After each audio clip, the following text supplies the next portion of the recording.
Hi, this is Partha Sekhar Chatterjee and welcome all of you to my YouTube channel Animals and Pets with Partha. Thank you so much for all the support that I've been receiving for this channel over the last nearly 2 years. Well, today again I come with a very interesting story.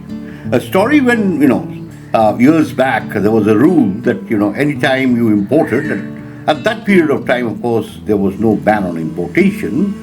When you imported a dog, you first applied for a provisional registration.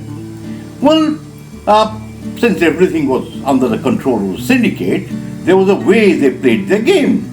There was a lady at the office and the Syndicate was in his house, but they had great understanding and coordination, which they worked out. They worked towards a perfect plan. Well, there was a gentleman who was at that time importing a lot of dogs, and he was going gaga. He was spending lakhs and lakhs of rupees bringing in dogs, bringing in handlers, and all the rest.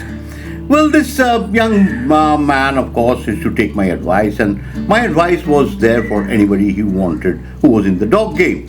Well, he was a nice, sober man, a sober chap, and very respectful. So he had imported a very good top-class Siberian Husky, and this Husky needed a provisional registration. But the rule was that you needed 1 month before the provisional registration could be granted. So here went his emissary to the Syndicate in Tamil Nadu, and this Syndicate actually went to the office. Then the lady in the office says, nothing doing, 1 month before that we can't grant you a provisional registration and you can't show the dog. So the emissary was known to me also, well known to everybody in the dog game. I refrain from taking names because they're all very famous people. Maybe some of them are more famous than me. So when I just sort of give a hint, they understand who they are.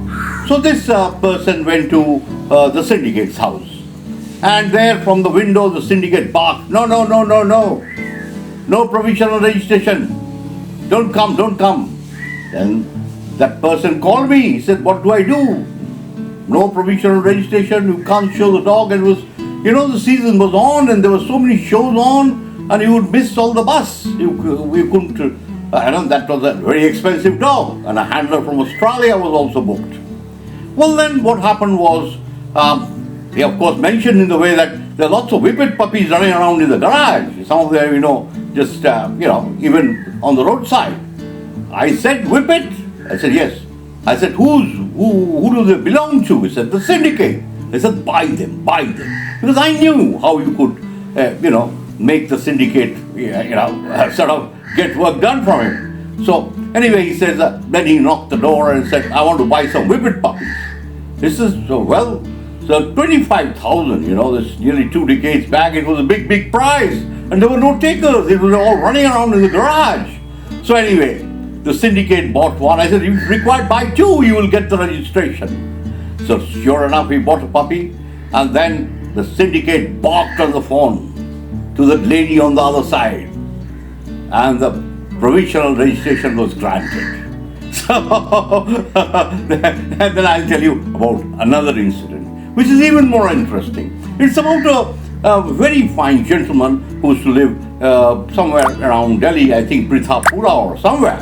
But, he came into the game, but he lived a very fast life. He smoked Dunhill cigarettes, he wore white clothes, and he drank Scotch whiskey. So, one day I was in for a committee meeting, and he was also there, and he said, I'm going to give the interview for becoming a judge. I said, how come suddenly you are giving an interview to become an ordinary judge? How did you make it? It's a, mystery. He says, no mystery. He said, well, I'll tell you the secret. I used to buy 4, 5, 6, whatever the Dobermans were being bred by Syndicate at that time. I would buy them and then do what? What do you do with them? I just gift it. Just give it to people. And it's several litters that I've been buying over these years. I said, oh, so that was the secret. He was there And then, we were in the same hotel. So he asked me, can you just sort of help me with my preparation for my oral exam? I said, well, I'll try, because I knew whatever, even if he prepared or did not prepare, he would still become a judge. Because he bought so many Dobermans from the syndicate just to give away free. So, sure enough, and he passed out. And he became a judge. And he was judging. He judged quite a few shows. But then, unfortunately, that gentleman passed away. But then he was in the belief that one crowded hour of glorious life is worth more than an age of wage without a name. I repeat again, one crowded hour of glorious life is worth more than an age without a name. He did live an hour of glorious life. And everybody in this dog world know him. Once you listen to this, you immediately refer to that person, the person with white dress, smoking a tunnel, and of course, in the evenings you indulge them with lovely Scotch whiskey. Thank you, bye-bye, and for more episodes, I will be back, and you will hear many more stories about the deeds, all the misdeeds of your favorite syndicate. Some people are, of course, licking his smelly feet, but these are suggestions. There are ways and means where you could go get to the syndicate and maybe become an all-bridge judge. Good idea, isn't it? Try. Best of luck.